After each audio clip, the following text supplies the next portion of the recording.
প্রিয় মাছ চাষি ও মৎস্য খামারি ভাইয়েরা, আসসালামু আলাইকুম। স্বাগতম জানাই আমাদের আরও একটি নতুন মাছের ভিডিওতে। আজকে আমার ভিডিও টপিক হলো আইড় মাছের পোনা।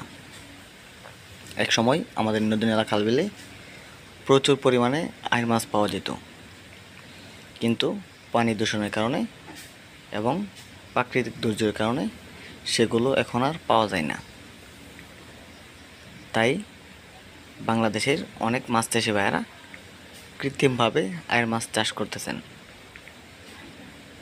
আপনারা যারা আইড় মাছ চাষ করতে চান তারা আমাদের কাছ থেকে আইড় মাছের বিভিন্ন সাইজের পোনা সংগ্রহ করতে পারবেন। আইড় মাছ আমরা সারা বাংলাদেশে হোম ডেলিভারি দিয়ে থাকি। আইড় মাছ খুবই সুস্বাদু হওয়ার কারণে এর বাজার মূল্য অনেক বেশি। তাই আইড় মাছ চাষ করে আপনিও হতে পারবেন স্বাবলম্বী। তাই আপনারা যারা আইড় মাছের পোনা ক্রয় করতে চান তারা আমাদের ভিডিওর স্ক্রিনে দেখানো নম্বরে যোগাযোগ করুন। আইড় মাছ ক্রয় করার আগে একটি বিষয় আপনার অবশ্যই খেয়াল রাখতে হবে, আইড় মাছ কোনো ফিট খাদ্য খায় না। এগুলো পুকুরের পোকামাকড় এবং অন্য ছোটো প্রজাতির মাছের পোনা খেয়ে বেঁচে থাকে। ধন্যবাদ।